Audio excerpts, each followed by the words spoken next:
باپ کی اور ماں کی عزت پر، یہ پہلا حکم ہے، اس کے ساتھ وعدہ بھی ہے، ساتھ کھلاؤ، بلکہ خداوند کی طرف سے تربیت اور نصیحت دے کر ان کی پرورش کرو۔ خداوند کے پاس لا کے پڑھے اور سنے جا کر خداوند کی کثرت سے برکت ہو، خداوند کا شکر ہو۔ آمین آمین۔ خداوند آپ کو برکت دے بہن جی، خداوند آپ کے ساتھ ہو۔ خداوند اس پاک کلام کو سمجھنے سیکھنے کی ہم سب کو روح دینا، یسوع مسیح کے نام سے آمین۔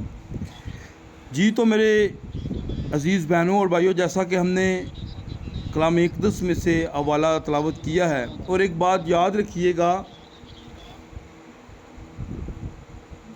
کہ جو کلیسیاؤں کو خطوط لکھے گئے ہیں رسولوں کی طرف سے، یہ کلیسیاؤں کی درستی کے لیے لکھے گئے ہیں، ان کی غلطیوں کو ٹھیک کرنے کے لیے لکھے گئے ہیں، ان کی اصلاح کے لیے لکھے گئے ہیں، ان کی تربیت کے لیے لکھے گئے ہیں، ان کی نجات کے لیے لکھے گئے ہیں میرے عزیز بہنوں اور بھائیوں۔ اور یہ باتیں اپنی طرف سے نہیں ہیں، یہ باتیں خداوند کی طرف سے ہیں۔ اس لیے ہم ان باتوں کو اپنی اصلاح اور تربیت کے لیے آج سیکھیں گے۔ خداوند آپ کو برکت دے۔ جی تو میرے عزیزوں، سب سے پہلی آیت جو ہم نے پڑھی، اے فرزندو خداوند میں اپنے ماں باپ کے فرما بردار رہو، کیونکہ یہ واجب ہے اپنے باپ کی اور ماں کی عزت کر، یہ پہلا حکم ہے جس کے ساتھ وعدہ بھی ہے۔ اب یہ پہلا حکم کس چیز کا ہے، کس چیز کا وعدہ ہے؟ میرے عزیزو، آپ سب بائبل مقدس کو پڑھنے والے ہیں، اگر پڑھنے والے نہیں ہیں تو سننے والے تو ضرور ہیں۔ میں ابھی ایک جگہ وزٹ پہ تھے تو ہم نے یہ بات وہاں پر کی، اگر آپ کلام کو سنتے ہیں تو وہ آپ کے دل میں نہیں آتا، آپ کے ذہن میں نہیں آتا، آپ کی روح میں نہیں اترنا، تو پھر آپ تو فارمیلٹی پوری کر رہے ہیں، وقت اپنا جو ہے وہ ٹپا رہے ہیں یا وقت اپنا پورا کر رہے ہیں۔ میرے عزیز بہنوں اور بھائیوں، یہ آپ کے دل پہ لکھا جانا چاہیے، کلام اقدس میں لکھا ہوا ہے، آپ پڑھ لیجئے گا۔ عبرانیوں 8 باب کو میرے عزیزوں، رومیوں 8 باب کو میرے عزیزوں، ان دونوں چیپٹرز کو پڑھیے گا، رومیوں 9 باب کو۔ عبرانیوں 8 باب کے اندر خداوند کہتے ہیں کہ اب جو عہد میں اپنے لوگوں کے ساتھ باندھوں گا، وہ عہد یہ ہوگا کہ میں اپنے کلام کو پتھر کی تختیوں پر نہیں، اپنے لوگوں کے دل کی تختیوں پر لکھوں گا۔ تو یار، اگر کلام پڑھ کے آپ سن ہی نہیں پاتے تو پھر یہ کس طرح آپ اس کو اپنے دل میں قائم کر سکتے ہیں؟ میرے عزیزوں، ضرور ان باتوں پر غور کیجئے گا، بات کو سمجھیں کہ بات کیا ہو رہی ہے۔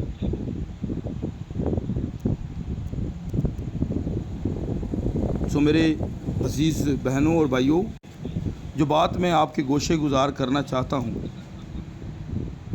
کہ جب آپ شوق رکھیں گے، دل سے، لگن سے، دھیان سے کلام کے تابع دار، فرما بردار ہو کر کلام کو سیکھیں گے، توجہ دیں گے، اپنی پوری اٹینشن کلام کے اوپر لگائیں گے، تو پھر کبھی بھی یہ بھولے گا نہیں۔ انسان ہے، انسان کی میموری سم ٹائم کمزور ہو جاتی ہے، بھول جاتا ہے، سب کچھ یہ باتیں انسان کے ساتھ لگی آئی ہیں۔ لیکن میرے عزیزوں، اگر آپ جس طرح سے فلم، ڈرامے اور تھیٹر اور بہت ساری اس طرح کی ایکٹیویٹی نہیں بھولتے، یا کچھ ایسے حادثات، واقعات ہوتے ہیں جنہیں آپ ساری زندگی نہیں بھولتے، آپ کلام کو بھی کبھی نہیں بھولیں گے۔ اگر آپ جتنی توجہ ایک فلم، ڈرامہ یا کوئی ایسی حادثات کو لگا دیتے ہیں دیکھنے میں یا اس پر سیکھنے میں، یا جو کچھ بھی ہے، میرے عزیز، جیسے ایک انسان بڑے بڑے مشکل کام ہیں وہ سیکھنے کے لیے بڑے سال وہ لگا دیتا ہے، سیکھ جاتا ہے اور پھر وہ کبھی بھولتا نہیں ہے۔ اسی طرح جب آپ کلام کو دل سے سنیں گے، ٹھیک ہے، آپ قبول کریں گے تو پھر آپ کبھی بھولیں گے نہیں۔ میں وہاں پر بات کر رہا تھا کہ ایک مضمون ہے، تندرستی ہزار نعمت ہے۔ اب آپ کو یہ مضمون دیا جائے یا اسٹوڈنٹس کو یہ مضمون دیا جاتا ہے تندرستی ہزار نعمت ہے، اس کے نیچے جملے بناتے جاؤ۔ مرکزی جو جملہ ہے وہ تندرستی ہزار نعمت ہے، اور یہی اس سبق کا عنوان ہے، یہی اس مضمون کا عنوان ہے، اور یہی اس عنوان کی جان ہے۔ اور اس کے اوپر لوگ لکھتے ہیں 150 جملہ لکھو جی، اتنے الفاظ لکھو جی، اتنے ورقے لکھنے ہیں جی، اور لوگ لکھتے ہیں اور ہم لکھتے ہیں، سب کچھ ہوتا ہے۔ میرے عزیزو یاد رکھیے گا، اب وہ جو مضمون ہے اس کی جان اس جملے کے اندر ہے، اور اس جملے کی بھی جان ہے، اس جملے کی بھی جان ہے کہ اب ہزار نعمت لکھ دیں تو پھر کون سی ہزار نعمت، تو لاکھوں کروڑوں اربوں نعمتیں ہیں میرے خداوند کی، لیکن ایک جملہ ہے تندرستی، کہ اس تندرستی کے اوپر آپ نے لکھنا ہے۔ مطلب کہنے کا یہ ہے، آپ اس کو خود بھی سیکھیں، اپنے بچوں کو بھی ضرور سکھائیں کہ ہر مضمون کا ایک جملہ کیچ کر لیں جس کے اندر اس کا نچوڑ ہے، اور اس جملے کو جب آپ ذہن نشین رکھ لیں گے، یاد رکھ لیں گے، یہ اپنا موٹو بنا لیں، آپ اپنا ذہن اس پہ فکس کر لیں کہ میں نے اب جب بھی سیکھنا ہے تو ایسے ہی سیکھنا ہے۔ سو میں اسے سیکھ کر، اس جملے کو سیکھ کر، اور پھر اس جملے کے اندر جتنا مواد ہے اسے میں اپنے دل میں قائم رکھوں گا، تب جا کر میرے عزیزو آپ اسے کیا کریں گے، اپنے دل میں محفوظ کر لیں گے۔ یہ آپ کے شوق، آپ کا لگن اور آپ کی محبت جو ہے کلام کے ساتھ یہ شو کرے گی۔ سو اس لیے جو لوگ پڑھ لکھ سکتے ہیں وہ ضرور کوشش کیا کریں، جب بھی کسی روحانی اجتماع میں جاتے ہیں، چرچ میں جاتے ہیں، کنونشن میں جاتے ہیں، کسی عبادت میں جاتے ہیں، کسی بھی دعائیہ میٹنگ میں جاتے ہیں، اپنی بائبل مقدس اپنے ساتھ لے کر جائیں۔ جو لکھ سکتے ہیں وہ اپنی نوٹ بک ساتھ لے کر جائیں۔ میرے عزیزو ابھی آپ کے سامنے بھائی سلامت گئے ہیں کہ ہمارا ایک معاملہ، ایک مسئلہ بن گیا جس وجہ سے میں جا رہا ہوں، تو یہ مسئلے رکیں گے نہیں۔ اب کتنا بڑا سانحہ ہوا، اس کے ساتھ اور بھی کتنی FIR ہوں گی، یہ چلتا جا رہا ہے اور یہ چلتا جائے گا، یہ تھمے گا نہیں۔ لیکن آپ کے دل سے خوف اس وقت نکلے گا جب آپ کے دل میں یسوع آئے گا، کیونکہ یسوع ہی خوف کو بھگانے والا ہے، کلام ہی خوف کو دور کرنے والا ہے۔ میرے عزیزو امن کا شہزادہ ہی آپ کی زندگی میں امن لا سکتا ہے، ادروائز دنیا میں امن نہیں ہوگا۔ آپ دیکھتے رہیں، یہ رولے بڑھتے جائیں گے، آپ ان معاملات کو دیکھتے رہیں گے۔ سو ہم واپس اپنے مضمون کی طرف آتے ہیں۔ سو میرے عزیز بہنوں بھائیو، لکھا ہے اے فرزندو خداوند میں اپنے ماں باپ کے فرما بردار رہو، کیونکہ یہ واجب ہے۔ یہ واجب ہے، خداوند کہتے ہیں یہ واجب ہے، ٹھیک ہے، یہ آپ پر لازم ہے، یہ ضروری ہے۔ کیا کرنا؟ اپنے ماں باپ کا فرما بردار رہنا۔ فطرت کبھی نہیں بدلتی میرے عزیزو، یاد رکھیے گا، فطرت نہیں بدلتی۔ جس بیٹے نے اپنے باپ کی قدر نہیں کی وہ تیار رہے اپنے بیٹے سے اپنی بےزتی کروانے کے لیے، ذلیل ہونے کے لیے۔ میرے عزیزو یہ فطرت ہے، فطرت نہیں بدلتی، یہ یاد رکھیے گا۔ کیا بدلی فطرت؟ کبھی آپ نے رات کو دن دیکھا ہے یا دن کو کبھی رات دیکھی ہے؟ فطرت نہیں بدلتی۔ کبھی دیکھا ہے کہ آپ کے مشرق سے سورج نکلتا ہے، کبھی مغرب سے بھی نکلا ہو؟ فطرت نہیں بدلتی میرے عزیزو۔ اس لیے فطرت کے ساتھ ہمارا کوئی چیلنج نہیں ہے، ہم لڑ نہیں سکتے ہیں، اس لیے اس کے تابع رہیں، خداوند کے تابع رہیں، اس کے کلام کے تابع رہیں، اور اپنے ماں باپ کے فرما بردار رہیں۔ اور دوسری آیت میں قسم ہے، اپنے باپ کی اور اپنی ماں کی عزت کر، یہ پہلا حکم ہے جس کے ساتھ وعدہ بھی ہے۔ آپ پڑھ لیجئے گا خروج کی کتاب، اس کے 20ویں باب کو میرے عزیز بہنوں اور بھائیوں، اور اس کی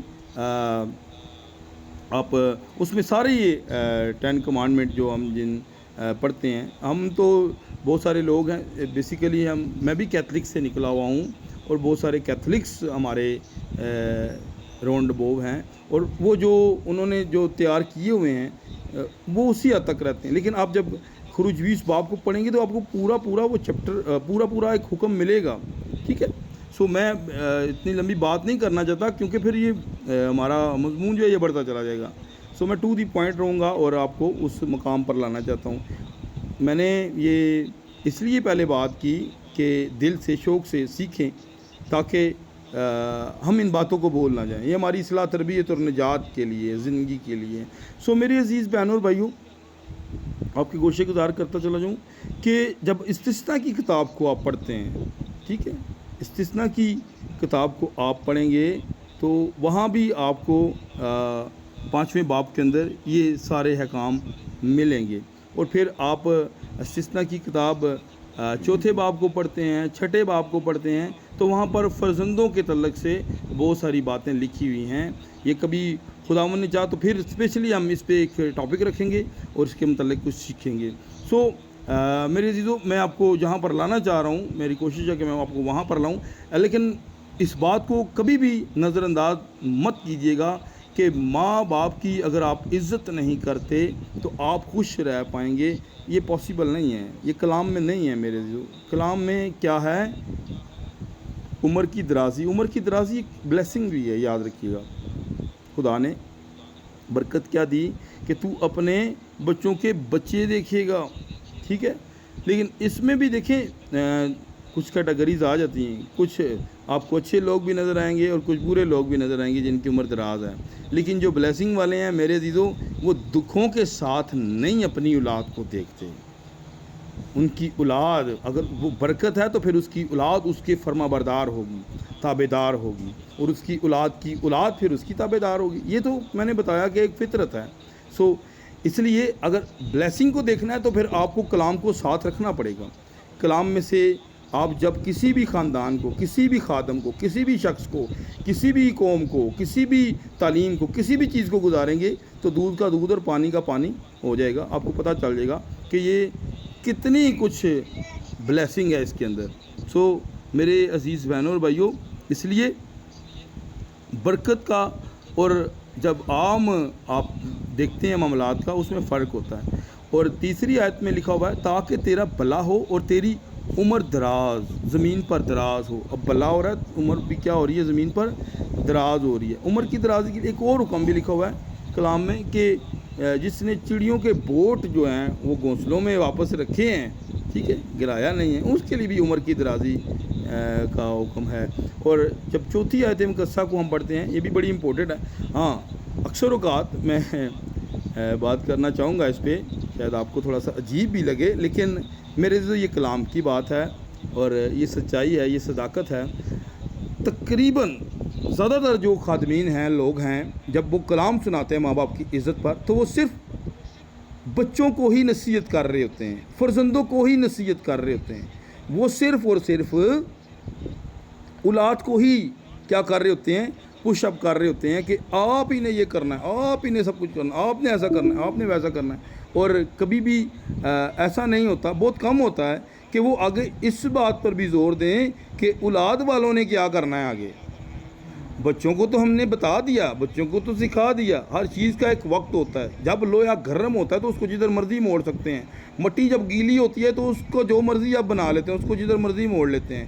اور کلام میں لکھا کمہار کی مرضی ہے مٹی سے جو چاہے بنائے، ٹھیک ہے، کمہار کی مٹی ہے. ایسے ماں باپ بھی جو ہیں، اگر وہ اپنی اولاد کو بچپن ہی سے خداوند کی طرف لے جاتے ہیں تو میرے عزیز بہنوں اور بھائیوں، ایسا پاسبل نہیں ہے کہ پھر وہ اولاد مبارک نہ ہو. خداوند کی طرف لے کے جانے کے لیے انہیں خود خداوند میں آنا پڑے گا، یہ یاد رکھیے گا. اور اگر آپ نے کسی کو گاڑیوں کا کام سکھانا ہے، ٹھیک ہے، تو آپ کہیں جی میں آپ کو سکھاؤں گا، مجھے آتا ہی نہیں ہے تو میں کیا سکھاؤں گا. میں سکھاؤں گا تو پھر میں دعوے سے کہہ سکتا ہوں کہ میں سکھا سکتا ہوں. ہارمونیم کسی کو سکھانا ہے، کسی کو ڈھولک بجانا سکھانی، کسی کو طبلہ کچھ بھی، اینی ون، کچھ بھی ہے. اگر آپ کو آتی ہے تو پھر آپ دعویٰ کر سکتے ہیں، ادروائز نہیں. اور کسی کی گارنٹی آپ کیسے لے سکتے ہیں؟ سو میرے عزیزو، اس لیے پہلے خود آنا پڑے گا اور پھر اس کے بعد یہ سارے معاملات ہوں گے. اور ایک بات ذہن میں رکھیے گا جسے ہم بہت نظر انداز کر دیتے ہیں کہ ہم خواہشات یہ رکھتے ہیں کہ ہمارے بچے کیا ہوں، ہمارے بچے خادم ہوں، ہماری بیٹیاں خادمہ بنیں، ہمارے بچے اچھی پرورش، اچھی تربیت، نیک کار ہوں، اچھی پڑھائی لکھائی، اچھا سسٹم ہو. میرے عزیزو، بچہ جو ہوتا ہے نا، بچہ، یہ کلام کی بات ہے، یہ میری بات نہیں ہے. یہ یسوع المسیح نے یہ بات کہی ہے کہ بیٹا آپ سے کچھ نہیں کرتا، جو کچھ باپ کو کرتے دیکھتا ہے وہی کرتا ہے۔ ہم چھوٹے چھوٹے تھے تو ہم ایک مشہوری، اب مجھے نہیں پتا وہ کس چیز کی تھی، لیکن ایک بیٹا جو باپ سگریٹ پیتا ہے وہ پھینکتا ہے تو اس کا بیٹا جا کر وہ سگریٹ اٹھا کر پی رہا ہوتا ہے۔ باپ جو کچھ کرتا ہے نا، یاد رکھیے گا، بیٹا اسے دیکھ کے پھر اس چیز کو اڈاپٹ کرتا ہے، وہ اپنے اندر لے لیتا ہے۔ اگر ماں باپ دعا گو ہوں گے، دعا کریں گے تو اولاد ایٹومیٹکلی اس راہ پر چلی جائے گی۔ ماں باپ سگریٹ پیندا ہے تے پتر نوں سمجھاندا پھرے کہ یار سگریٹ نہ پیا کرو، یہ بڑی بری چیز ہے، میرے ڈاکٹر بھی دوست نے، میرے انج بھی نے، فلانے بھی نے، اسی اپنے گردے ساڑ لینے، اسی اپنے پھیپھڑے خراب کر لینے، فلانے نے ٹمکانے نے۔ میرے عزیز بہنوں اور بھائیوں، نصیحت کرنے کا کیا فائدہ جب آپ نے خود نہیں چھوڑے؟ جب آپ خود چھوڑیں گے تو آٹومیٹکلی خدا اس کے دل میں بھی بات ڈال دے گا کہ یار تیرے والد نے کیوں چھوڑے۔ سوچ اس بات کہ یہ ہمیں شیوا نہیں دیتا، یہ ہمارے خدا کے شان کے خلاف ہے، ہم مسیحیوں کے خلاف ہے، یہ باتیں اچھی نہیں ہیں، یہ فطرت کے خلاف ہے۔ جنہیں شراب پینی ہوتا تو گردہ فارغ ہونا ہی ہے نا، ٹھیک ہے، وہ دے اندر آزاد خراب ہونا ہی نہیں، وہ کہ نہیں انہوں ڈیمیج کرے گی، یہ فطرت ہے، فطرت انہوں اپنے معیار تے لے کے آئے گی۔ سو میرے عزیز بہنوں اور بھائیوں، اس لیے کسی کو درست کرنے کے لیے آپ کو پہلے درست ہونا پڑے گا۔ سو ہم خود درست نہیں ہوتے۔ پادری صاحب ساڈا بچہ بڑا شرارتی ہے جی، ساڈا بچہ انج جی، ساڈا بچہ ساڈی گل نہیں منتا جی، نشے کردا جی، فلانا کردا جی، ٹمکانا کردا جی۔ اور یار تسی بھی تو کسی دے بچے ہو، ٹھیک ہے، خدا کہندا اگر میں باپ ہوں تو میری عزت کہاں ہے؟ آپ بتائیں، اس کی عزت کرتے ہیں؟ تو آپ کا باپ آسمان پر نہیں ہے؟ اگر ہمارے جسمانی ماں باپ اگر اس جہان میں نہیں بھی ہیں تو ہمارا آسمانی باپ تو موجود ہے نا۔ اور آپ پڑھ لیں یوحنا کی انجیل، اس کے 14ویں باب کی 18ویں آیت میں لکھا کہ میں تمہیں کبھی یتیم نہیں چھوڑوں گا۔ اور داؤد نبی بھی یہ کہتے ہیں کہ جب مجھے میرے ماں باپ چھوڑ دیں گے تو خود میرا خداوند مجھے سنبھال لے گا۔ سو میرے عزیز بہنوں اور بھائیوں، آپ اپنے باپ کے کتنے فرما بردار ہیں؟ لکھا ہوا ہے نا، اے فرزندو خداوند میں اپنے ماں باپ کے فرما بردار رہو۔ آپ کتنے فرما بردار ہیں جو آپ شکایتیں لے کر جا رہے ہیں؟ سو میرے عزیز بہنوں اور بھائیوں، ہمیں آئینے میں اپنے آپ کو بھی دیکھنا پڑے گا۔ اب ہم دیکھتے ہیں جو لوگ، بے شمار میرے پاس مثالیں ہیں میرے عزیز بہنوں اور بھائیوں، جو لوگ خداوند اپنے ماں باپ کے فرما بردار ہوتے ہیں وہ برکت پاتے ہیں، اور جو نہیں ہوتے نا وہ لعنت کے اندر زندگی گزار رہے ہیں۔ یہ بات یاد رکھیے گا، جو اپنے ماں باپ کے فرما بردار نہیں ہیں، تابع دار نہیں ہیں، وہ لعنت کے متحد ہیں، وہ لعنت کے متحد زندگی گزار رہے ہیں۔ یہ سخت بات ہے لیکن یہ بات درست ہے میرے عزیز بہنوں اور بھائیوں۔ آپ پڑھ لیجئے گا استثنا کی کتاب، اس کا 27 باب، اس کی 16ویں آیت، اور وہاں پر یہ حکم ہے، لعنت اس شخص پر جو اپنے ماں باپ کو حقیر جانے، اور سب لوگ کہیں آمین۔ آج قوم کیوں میرے عزیز بہنوں اور بھائیوں کیوں تڑپ رہی ہے، کیوں بلبلا رہی ہے؟ یہ جسمانی اعضاء تو ملی میرے عزیز بہنوں اور بھائیوں، لیکن دعا کریں ان کے حق میں کہ انہیں روحانی سزا نہ ملے، وہ روحانی طور پر خداوند کے ساتھ لپٹ جائیں۔ میرے عزیزوں، یہ جانوں کے نقصان، یہ زمینوں کے نقصان، یہ سب نقصان پورے ہو جاتے ہیں، لیکن جب بندہ روح میں مر جاتا ہے تو پھر یہ نقصان پورے نہیں ہوتے۔ اس لیے ہمیں روح میں بھی آگے بڑھنا ہے، عقل میں بڑھیں، روح میں بھی آگے بڑھنا ہے کہ ہم خداوند کے ساتھ کتنے منسلک ہیں۔ بحیثیت قوم، ہماری جب قوم کو دکھ ملا ہے تو ہم سب دکھی ہو گئے ہیں، صدمے میں چلے گئے ہیں، ٹھیک ہے، ہر ایک پریشان ہے، غم کی حالت میں ہے۔ لیکن میرے عزیز بہنوں، کیا ہم نے کبھی روحانی طور پر بھی کسی کا غم کیا کہ ہماری قوم، ہمارے بچے، ہماری اولاد، ہماری نسل، ہمارا قبیلہ کس ڈگر پہ جا رہا ہے؟ اگر نہیں تو یہ لمحہ فکریہ ہے، سوچیں اپنی زندگیوں میں، غور کریں۔ سو میرے عزیز بہنوں اور بھائیوں، اس لیے جو اپنے ماں باپ کے فرما بردار نہیں، اپنی مرضیاں کرتے ہیں، اپنی مرضیوں کے بہت کچھ انہوں نے اسکیچ بنائے ہوتے ہیں، منصوبے بنائے ہوتے ہیں، پلاننگ کی ہوتی ہے، اپنی مرضیوں میں اپنے ماں باپ کو وہ دور رکھتے ہیں، تو میرے عزیزوں وہ بہت ساری باتوں میں دکھ بھی اٹھاتے ہیں۔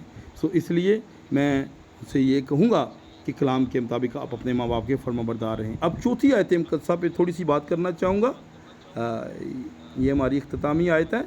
سو اور لکھا ہوا ہے، اور اے اولاد والو، کون جی؟ اے اولاد والو، تم اپنے فرزندوں کو غصہ نہ دلاؤ، تم اپنے فرزندوں کو غصہ نہ دلاؤ، بلکہ خداوند کی طرف سے تربیت اور نصیحت دے دے کر ان کی پرورش کرو۔ اب سم ٹائم ایسے ہوتا ہے کہ ماں باپ جو ہوتے ہیں وہ بچوں کو کیا کرتے ہیں، وہ ان کے ناک میں ہی دام کر دیتے ہیں. ہر چیز ایک طریقہ کار میں بڑی اچھی لگتی ہے میرے عزیزو. وقت کے حساب سے چلیں. اب وہ سادے زمانے نہیں رہے، اب وہ سادے دور نہیں رہے جب مکان کچے ہوتے تھے لیکن لوگوں کے ایمان پکے ہوتے تھے. جب میرے عزیز بہنوں اور بھائیوں رشتے بھی کچے ہوتے تھے لیکن محبتیں پکی ہوتی تھیں. پڑوسی بھی اپنے پڑوسی کے ساتھ اس طرح محبت کرتا تھا جس طرح اس کا سگا بہن بھائی. لیکن اب وہ دور نہیں رہے میرے عزیزو. اب فزیکلی زیادہ تر جو ورکنگ ہے یہ ختم ہو چکی ہے. آج کل موبائل کا دور ہے، کمپیوٹر کا دور ہے، نیٹ کا دور، ہر چیز یہ بس نیٹ کے اندر محدود ہو کر رہ گئی ہے. سو جتنی آپ کو سہولیات بھی ملی ہیں، ہمارات ملی ہیں، جتنی آپ کو فیسلٹیز ملی ہیں، جتنے فائدے ہیں مطلب کہنے کا اتنے نقصانات بھی ہیں. سو بڑی احتیاط کے ساتھ چلیں. اور لکھا اے اولاد والو تم اپنے فرزندوں کو غصہ نہ دلاؤ، مت انہیں غصہ دلائیں. اب اپنے خداوند کو دیکھیں، بہت دنیا اس کے بہت سارے بچے ٹھیک نہیں ہوتے، وہ دکھ تو کرتا ہے. لکھا ہے کہ خداوند کی روح جو ہے خلوت خانوں میں غم کھاتی ہے. ٹھیک ہے، کس وجہ سے؟ وہ اپنی قوم کو ایسے دکھ اور پست حالی میں اپنے بچوں کو نہیں دیکھنا چاہتا. لکھا ہے کلام میں وہ کسی کی ہلاکت نہیں چاہتا، سب کی توبہ تک نوبت چاہتا ہے. سو میرے عزیز بہنوں اور بھائیوں، جب اس کے لوگ توبہ نہیں کرتے، اس کے بچے توبہ نہیں کرتے، گناہ آلودہ زندگی گزارتے ہیں، نشے تماشے یا بےہودگی کی زندگی گزارتے ہیں میرے عزیزوں، ناچ رنگ میں رہتے ہیں، ہر بری لعنت اور گناہ میں زندگی گزارتے ہیں، تو وہ دکھ کرتا ہے، غم کھاتا ہے. اس کی روح خلوت خانوں میں غم کھاتی ہے. سو ہم یہاں پر دیکھتے ہیں کہ آپ بھی غم تو کرتے ہیں اپنے بچوں کے لیے، لیکن جب آپ طریقہ کار کو بگاڑتے ہیں، آپ اپنے بچے کو بغیر سوچے سمجھیں، آپ کی اولاد ہے، آپ کے بچے ہیں، آپ کا حق ہے، آپ حق رکھتے ہیں، لیکن جب آپ ان پر غلط رویے سے، غلط تاثر ان پر ڈالتے ہیں، غلط الفاظ ادا کرتے ہیں، تو ان کی دل دکھتے ہیں، وہ بھی غم کھاتے ہیں. اور پھر اس غم سے شیطان ان کے ذہنوں کو ٹریپ کرتا ہے، وہ ان پر کیا کرتا ہے؟ ہولڈ کرتا ہے، قبضہ کرتا ہے، اور پھر انہیں غصہ دلاتا ہے، اور پھر نافرمانی کرواتا ہے. ان سے کیا کرواتا ہے جی؟ ان سے نافرمانی کرواتا ہے کہ وہ اپنے ماں باپ کے کیا ہوں؟ وہ نافرمان ہو جائیں. سو میرے عزیز بہنوں اور بھائیوں، میں آپ کے گوشے گزار جو کرنا چاہتا ہوں وہ یہی ہے کہ جو اولاد والے ہیں وہ اپنے بچوں کو غصہ نہ دلائیں، تربیت کریں. آپ تربیت تب کر سکتے ہیں جب آپ کی تربیت ہوئی ہوگی، جب آپ کو کسی نے نصیحت دی ہوگی، جب آپ کی پرورش اچھی ہوگی، تو پھر یہ یہ چار چیزیں جو سکھائی گئی ہیں، اے اولاد والے تم اپنے فرزندوں کو غصہ نہ دلاؤ، اور پھر دوسری بات تربیت ان کی کریں اور نصیحت دے دے کر ان کی پرورش کریں. یہ چار چیزیں آپ کلام کے مطابق کریں گے تو آپ بھی بابرکت ہوں گے، آپ کی اولاد بھی بابرکت ہوگی، اور آپ پھر گھر سے جاتے وقت بھی مبارک ہوں گے اور گھر میں آتے وقت بھی مبارک ہوں گے. اب یہ زمانہ اخیر ہے، اب اور آپ کو زمانے نہیں ملیں گے اور وقت نہیں ملے گا. اب یہ تیاری کا مرحلہ ہے، تیار ہو جائیں، یسوع مسیح آنے والا ہے. آدھی رات کو دھوم تو مچائی ہے نا، سب نے نہیں مچائی، خاتموں نے. ہر خادم آپ کو بتا رہا ہے آخری زمانہ ہے، یسوع مسیح کی. یہ دیکھیں پیشن گوئیاں پوری ہو گئیں، متی 24 باب بڑی تیزی سے پورا ہو گیا. دیکھیں جی یہ مرکز 13 باب بڑی تیزی سے پورا ہو گیا. سو میرے عزیز بہنوں اور بھائیوں، ہر بندہ شور تو مچا رہا ہے، بتا تو رہا ہے، لیکن کوئی اس طرف کان نہیں لگا رہا. تو پھر جب یسوع مسیح آ جائے گا تو میرے عزیزوں، اگر آپ آج کان نہیں لگا رہے، اس کی دستک کو ایکسیپٹ نہیں کر رہے ہیں، آج آپ اس کے کلام کو قبول نہیں کر رہے، تو کل کلام آپ کو بھی ریجیکٹ کرے گا. یہ کلام عدالت کرے گا، یاد رکھیے گا، کلام عدالت کرے گا. اور پھر اس وقت بہت سارے دستک دیں گے، خداوند ہم نے تیرے نام سے بدروہیں نکالیں، ہم نے تیرے نام سے معجزے کیے، ہم نے تیرے نام سے یہ کیا، ہم نے تیرے نام سے وہ کیا. نام سے سب کچھ تو کرتے رہے، لیکن نام سے جو کرنے کا حکم دیا وہ نہیں کیا. اس نے کہا نام سے بپتسمہ لینا ہے، تو انہوں نے بپتسمہ نہیں لیا نام سے، باقی کام نام سے ہی کرتے جا رہے ہیں. ٹھیک ہے. سو میرے عزیزو، پھر اس وقت وہ کلام جس کا نام یسوع مسیح ہے، وہ کہے گا اے بدکاروں میرے پاس سے چلے جو میری کبھی تم سے واقفیت نہ تھی. اور پھر وہ دستک دے رہی ہوں گی نادان کنواریاں، لیکن دروازہ نہیں کھلے گا. آج کنڈی آپ کے ہاتھ میں ہے، آپ نہیں کھول رہے, آپ کلام کو اندر نہیں آنے دے رہے, تو کل کلام بھی آپ کو اپنی بادشاہی میں اندر آنے نہیں دے گا. اولاد والے بھی اپنی زندگیوں پر غور کریں کہ آپ کا رویہ آپ کی اولاد کے ساتھ کس طرح کا ہے, آپ کا بیہیویئر کس طرح کا ہے, آپ کی نصیحت, آپ کی تربیت, آپ کی پرورش کس طرح کا ہے کہ آپ کی اولاد کو آپ کی باتوں پر غصہ تو نہیں آتا, کہیں وہ آپ کی باتوں سے دکھ تو نہیں ہوتے. آپ بھی انسان ہیں, وہ بھی انسان ہیں میرے عزیز بہن اور بھائیو. جتنا آپ کے پاس علم ہے, تجربہ ہے, شاید ان کے پاس نہ ہو, لیکن اولاد والے خیال کریں کہ اولاد بھی شعور رکھتی ہے, سمجھتی ہے, اور ان کو اس طرح سے ہی سمجھائیں. اور پھر میرے عزیزو آخر میں ایک بات کرنا چاہوں گا, ہم نے بہت ساری باتوں میں بہت کچھ تو اپنی زندگیوں میں رکھ لیا ہے, لیکن جس کو اپنی زندگی میں رکھنا ہے کلام کو, اس کو ہم نے زندگی میں نہیں رکھا. جس طرح سے سوامی سندر سنگھ ایک دفعہ ایک چرچ میں گئے خداوند سے ملاقات کے لیے. چرچ میں ہم جاتے ہیں اپنے خدا کی باتوں کو سننے کے لیے, جب بھی آپ رفاقت رکھتے ہیں تو خداوند سے آپ ملاقات کرتے ہیں, کیونکہ کلام میں لکھا ہے, آپ پڑھ لیجیے گا متی 20:18 میں, جہاں 2 یا 3 میرے نام سے جمع ان کے درمیان میں موجود ہوں گا. سو میرے عزیزوں, وہ جاتے ہیں ایک چرچ کے اندر, تو وہاں پر وہ سب صرف آگے جا کر بیٹھ جاتے ہیں, وہ ٹائم پر پہنچتے ہیں, ٹائم سے پہلے چلے جاتے ہیں. لیکن لوگ ٹائم سے آتے جاتے ہیں, اور جو پہلی سیٹ والا ہوتا ہے وہ کہتا ہے میں یہاں پر بیٹھتا ہوں, اور اس طرح کرتے کرتے آخری سیٹ پر سوامی سندر سنگھ آ جاتے ہیں. اور پھر ایک وقت میں وہ آخری سیٹ والا آتا کہتا ہے میں یہاں پر بیٹھتا ہوں بھائی, اگر آپ ناراض نہ ہو تو میں ہر سنڈے یہاں بیٹھتا ہوں, آپ پیچھے. اس نے کہا جی ٹھیک ہے, تو وہ پیچھے کھڑا ہو جاتا ہے. تو کھڑے ہونے والے بھی جو ہوتے ہیں نا, وہ بھی آگے اس کے آگے کھڑے ہو جاتے ہیں. تو پھر وہ چرچ سے باہر ہو جاتا ہے, اور پھر کیا ہوتا ہے, وہ روتا ہے وہاں پر, کہتا ہے خداوند میں تو یہاں تجھ سے ملنے کے لیے آیا تھا, تجھ سے بات کرنے کے لیے آیا تھا, تیری سننے کے لیے آیا تھا, لیکن انہوں نے مجھے باہر ہی نکال دیا, اس رفاقت سے ہی باہر نکال دیا, اس مجمع سے ہی باہر نکال دیا, اس بلڈنگ سے ہی باہر نکال دیا. سو میرے عزیز بہنوں اور بھائیوں, یسوع مسیح وہاں پر ظاہر ہوئے, تو ان کا سوامی سندر سنگھ, تو انہیں میری بات نہیں سنی تھی, میں نے کلام میں درج کروائی تھی کہ انہوں نے ہرے کے ساتھ کیا کچھ نہیں کیا, تو پھر سوکھوں کے ساتھ کیا کچھ نہیں ہوگا. سو میرے عزیزوں, اس نے کہا سوامی انہوں نے مجھے اندر نہیں آنے دیا, تو تجھے اندر کدھر آنے دیں گے یہ. سو اس لیے میرے عزیزوں, ہم کلام کو اندر آنے دیں, اپنی زندگیوں میں اندر آنے دیں. ایسا نہ ہو کہ کل وہ خادم کھڑے ہو کر گواہی دیں کہ خداوند انہوں نے, ہم ان کے پاس گئے تھے, یہ پاؤں کی دھول ہم نے جھاڑی ہے یہاں پر, لیکن انہوں نے ہماری آواز نہیں سنی. اس لیے غضب کو موقع نہ دیں, بلکہ اس فضل کو تھامے رکھیں. خداوند آپ سب کو اس کلام کے وسیلے سے بڑی برکت دے. آمین.